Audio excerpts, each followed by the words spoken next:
Good afternoon, Scott Redler, T3 Live. Welcome to today's recap. So it's Wednesday and you had another strong day. Some people are saying, how did this happen? You know, oh, it's up, but it's on low volume. Oh, tomorrow will negate everything that happened before today. Okay, all those things are true, but if you traded from the past few sessions into today and you book your profits, nobody could take your money away unless they go bang your head, bang you on the head and take you to the ATM machine, but then they go to jail. Anyway, and if you were short from last week saying, you know what, everyone says we're going to retest those lows, we're going to break to the downside of the wedge because of the outside day last week, you probably made some decisions and hopefully you covered already, or you're probably at a point where you're like, wow, I hope I get bailed out tomorrow, which you never want to be in a position like that. So anyway, go to the chart of the SPX. You see how, here is that long-term channel, about 7 months, where we resolved the wedge to the downside. You had an inside wedge within a 7-month channel, close below the moving averages, close below the 200-day, and that gave everyone technical clues, get out of Dodge. First time that happened in ages, and boom, boom, boom, boom, boom. Then from here, you had your reactionary low. You had a high, a higher low. Then it looked like we were going to break above this wedge right here. And this was the day that I think most technicians or a lot of guys said, yes, I'm going to get short now. Look at this breakout failure, red dog reversal, almost outside day using 1970 as your area. This type of day could have produced a lot of downside. It could have produced a move all the way down to retest these lows. But what happened the following day? Following day, you had an inside bar. Inside bar, no downside follow through. Okay, so kind of negated a little bit of the potency of this bar. So then you go again, you look at 1937, you go here, this is 1937, 2-day floor, right? So if you're going step by step on how to handle this, here's your 2-day floor in the spiders. So now you go one more day, what happened? Another day happened, you go like this, boom. Oh, look at that.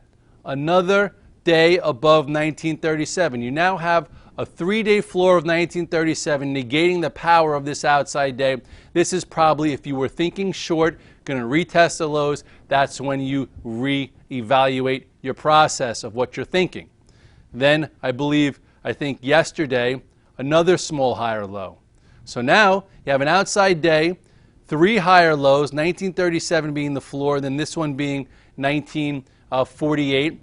Then you said, okay, I'm going to redraw this wedge type pattern because it took a little bit longer. It wasn't ready to resolve beforehand. So now you have this, okay, back in. So just looking at this wedge type process, you'll say now, if I was still short here, where would I have to cover? I would probably want to cover above either 1963 or 1965 or 1970 because that is your descending channel here, or above the apex, because now this is the apex. So what happened yesterday? Boom, right there. That was a nice green candle, a candle that hopefully you shorted, you covered your short there, or you added to longs because you had a lot of decent leading stocks looking okay to gravitate towards. This also closed at what was the high here? Closed at 1978 above this area. Didn't fail like this bar, so right away, if you're still, just rolling your shorts from here, you're losing money that you don't have to lose, okay? And then, today, you got your day 2. So in actuality, where are we? Okay, we have now taken 2 days, day 1, day 2. Hopefully you made some money. We also closed above the high end of the weekly, bar, and there's really nothing in the way now to potentially retest, the 200-day, which is 2046, or, I think there's a stop along the way somewhere around, 2020. So, here, it could reverse tomorrow. We could open up, squeeze, and then reverse if the Fed doesn't say what the market wants to hear, and people are still debating what that is. But in actuality, now there's a void all the way back towards this area. So the question was, were we going to break below it or break above it? And this gave you lots of clues on how to make money the past few sessions and be on the right side of it. Now, if you look here, this was the reactionary high. This was on, what's the date here? The date here was August 28th. So what I wanted to do over the course of the last few sessions is look at some sectors that might have taken that out already to give us clues that it could happen, plus strong stocks. What's a sector that could have done that? Look at the Qs.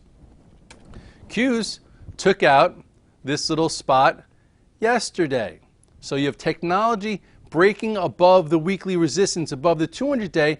That could give you some signs also. You got to cover, you got to be flexible, and look at least for short-term trades that way, because the Qs or the NASDAQ just made weekly highs where yesterday the spiders did not. Spiders could follow. And then you had some follow through on the Qs. What did the IBB do today? IBB, not much. So it couldn't go by much there except for this already traded above the weekly highs yesterday. Okay, so that also a little bit of a clue. Then, you go into something like Apple, which did it well before. Apple traded above the weekly high almost 4 days ago, and typically it's good when Apple leads, and Apple did go above it, and now it's flagging in here. We'll see how it acts tomorrow. Maybe they push it around. I'm still in the tier 1, and if it were to get above this tomorrow, which was about 17, perhaps it helps lead the way a little bit more. Some are pointing to the fact that this could be a little bit of an inverted, head and shoulders pattern, where the left shoulder, the head, the right shoulder, and then it's already kind of above what would have been the neckline. Now you'll see if there's continuation. And I know Apple did start off the year very weak in a channel, and it broke to the downside of the channel well before the market. So that gave you some clues that the market was going to break down. Remember this channel that drove a lot of us very silly? Well, you had your gap down after earnings, below the moving averages, took out the bear flag, took out the 200-day well before that happened. Okay, and it actually broke the channel before the S&P did. So, how could you have seen the S&P breaking, the channel? Well, Apple gave you clues well before it. So anyway, question is now, can it, go back up and retest this little spot here, which this point is 121, and then that's about 122, and right now, Apple is flagging here. So if you want to be long, I would say maybe be long versus 114.40.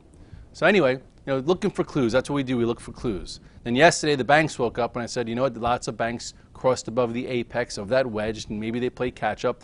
In my note, I listed the apex and where there is room to, and they all had a little bit more follow through. Goldman Sachs, not a crazy move, but here is when it broke above this little spot, and now this has room to probably right around here or the 200-day if it wants to. JP Morgan, what'd you do? Probably similar. Broke above this. This is already above this little area, so JP Morgan showing relative strength over Goldman. Look at something like Bank of America. What are you doing?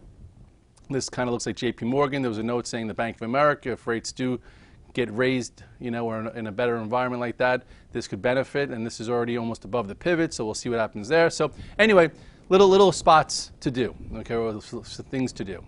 And then about a week ago when Goldman came out and said $20 oil, I on Twitter I was like, I don't really like that call. I wonder why they're doing it, because it looks like oil had a potent enough move in order to hold higher, show commitment to it, to then maybe move again. And then here they are calling for $20 oil.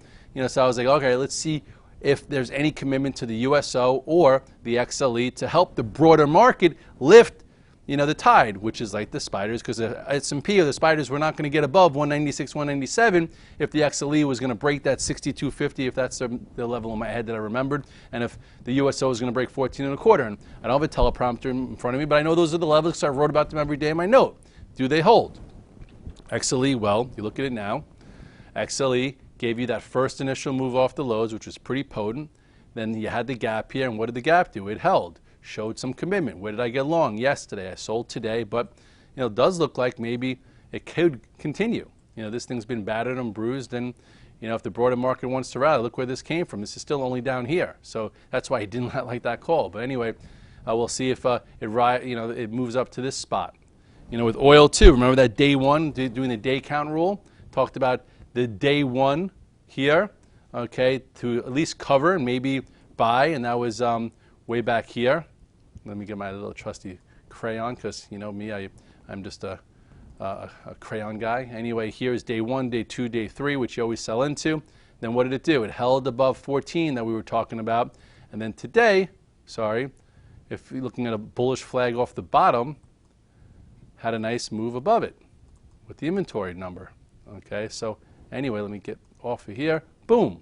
So in order for the broader market to go up, you got to get oil a little bit higher in order to have the debt relief, because everyone's talking about the debt markets and some of those names, and those companies need higher oil. So anyway, here was your igniting move, some commitment to it. Now maybe it continues higher. So those are things that I just try and think about and get you to think about as the trade is developing, because as the trade develops, you have to act fast. And other stocks that have acted well in this move, you have Facebook, which traded above the weekly high well before the markets. This traded above the weekly high right around here, and now look where it is, coming into bigger resistance. So we'll see what happens here tomorrow, above the moving averages. Google's been tough to trade, but it too, looks okay. Broke above this wedge yesterday and held above it today. Now we'll see if it could clear this tomorrow. Looks okay. Amazon has been a little tough, but Amazon also looks pretty set up if you're looking for stocks that could potentially, break out and continue, and which we haven't seen in a while, but this is getting tight again. It's above the moving averages. Maybe if anything can go, this can go. This almost looks a little bit like an inverted head and shoulders pattern, which typically doesn't happen at this point of charts. But anyway, it does look as if something can go higher, this is one of them. I also focused this week on Tesla, which I did not trade well. I had too much Tesla yesterday and didn't have the patience for it today. So anyway, Tesla, to see if any stock could break out. Oh, look at Tesla. Look at that move. What was the buy price in my note? 254, 255. What did it go to? 262 today. Okay, showing me that you can buy some things high and sell it higher. Where was it? Above the moving averages, acting technically well, even when they said, oh, Porsche's going to have the competition. Anyway, what I said on the VTF, if you're a member of the VTF, I said, Porsche comes out with an electric car, BMW electric car. It's kind of like a fancy, the city where you have 2 restaurants on a block. If another 2 restaurants come, it doesn't mean there's more competition there. It means that that's the block that has the restaurants where you get the traffic. So maybe more electric cars validates that more people will have electric cars and they'll just have more to choose from versus the oil, gas guzzlers. But anyway, that's just a conceptual thought. Go back to the chart, which wasn't the easiest. Nice, clean breakout. I wish I would have traded this better. Closed on highs. Chances are you might get some upside follow-through. If you were in the trade today, congratulations. One trade, though, that I did do well was Netflix. If you're on the VTF yesterday, I talked about the Red Dog reversal on Netflix. If you get my note, you see my disclosures. I even tweeted out that I was long overnight. And Netflix, which has been broken, gave you a nice little Red Dog reversal right here into support. Look at this, too. Almost no risk as far as, 94.33 versus the low that day was 93.61, 90 cents risk, and went up like $5 and then cleared this spot and gave you day 2. I did not take home Netflix tonight like I took it home last night, but it did close well, maybe get a little bit more of a push. So nice tactic. Tactically speaking, you don't always have to have portfolio approaches, but if you see the right tactic in the right market, boom, 2 days, maybe you get a third. Fit woke up with some target news. We'll see what happens there. It's tried a few times on upgrades, couldn't get going. Now this one actually stuck and there was some volume. We'll see what happens there. GPRO's been very broken, but did get a somewhat of a bounce today. I actually bought a little bit, but it is a broken name. But some of these broken names are seeing their 21-day, not just their 8-day. So maybe there's a little follow-through tomorrow. MBLY, which did the Red Dog reversal a few days ago. For the traders out there who took the reversal right here, that's your Red Dog reversal. When it trades below 43.78, puts a low, comes back above it. You had a day and a half follow through, then it held higher. So it's trying to repair a little bit. We'll see what happens from there. If you have it in the draw, it's been probably a little painful, but hopefully you own it from down here. When we started talking about it, you just gave away some profits. If you do trade things actively, you would have got out when I got out on this breakout failure right around here. So anyway, it's trying to repair. We'll see what happens. What else? I think even gold had a decent day today. What did GLDs do today? Nothing, just off the lows. So, this doesn't mean we're going back to highs in the stock market. It doesn't mean that Cass is going to get his, torched because he started shorting yesterday or whenever he started shorting. It just means that if you connected the dots, and if you go on Twitter every day around 8:30, I put a little tactical chart of the spiders just to talk about points of reference where you can make adjustments and also about what the feel of the market is, so you could approach the market every day, or at least with a plan, and then wait for the market to do, confirm it for you to execute. So every day there's something on there talking about the composure, and then if you're in a strong market and things are going higher, you look for the best acting stocks that we talk about in the morning call or in the note, and you get the fastest movers. What are 3 stocks? Think about 3 stocks that Red Dog said if the market's going to be good, they look good. Not on my go-to tech list. Ooh, SanDisk, not SanDisk, I'm sorry, Starbucks. What did Starbucks do today? Didn't really stretch, but it held support going sideways, which is what we listed in the note, and says as long as it holds this support, it could probably make its way back to highs, and it's inching its way up. Look at Nike. What did it do today? Wow, there you go, day 2. Here is your break of this mini wedge here. Here's your follow through. There's the old highs. And then you talk about the one that really impressed today, which was Under Armour. Haven't seen a stock do this in a while, but stock's not going to do that unless it's above all the moving averages, which this was. You had a break above a wedge type tight formation, and then you had your follow through, and this cleared here. So we haven't seen this in a while, but this is giving some clues that maybe other things could happen like this. So it kind of puts short SPACs on their toes and gets them thinking they can't just short everything, that they need to be opportunistic.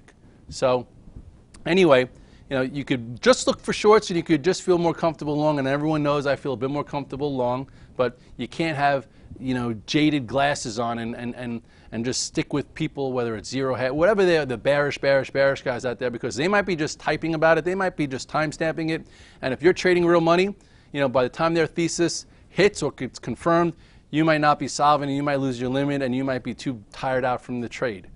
Same way if you started buying too early, during that big decline, in August, chances are you probably didn't have the wherewithal to start, getting involved in things. Or if you bought things on that day in the spiders when they opened up and failed, you probably didn't have the wherewithal in the last few days to go back to that trade. Same way like yesterday, I was in Tesla and I was like, you know what, I tried it too hard yesterday, so then today I avoided it, and today was the day that I won it in Tesla yesterday. A lot of people did make money, so congratulations if that's you. So a lot of this game is timing, a lot of it's mental, and the best way to deal with the timing and the mental aspect of it is to have a process, have a pre-plan, and then when the market executes or confirms it, you put the trade on and then you let it work out. So we'll see what happens tomorrow. I'm still saying I think they go a quarter, and I think that the dovish statements will help. So that would be the best case scenario for stocks. If they don't do anything at all, chances are, banks that just rallied will sell off, will probably, rally, and then I think that's not going to be good for stocks. I think best case scenario, quarter, and dovish statements. And then maybe if that's the case, they probably could squeeze the market to the 202 to 204 level in the spiders, and then at that point we'll most likely be overbought, and we'll be able to revisit there. And if you weren't short during this week, then maybe that'll be your shorting opportunity. And if you did buy this week, maybe that'll be your spot to take some off into. But we shall see, and we'll tune in tomorrow. It'll be an active, interesting day.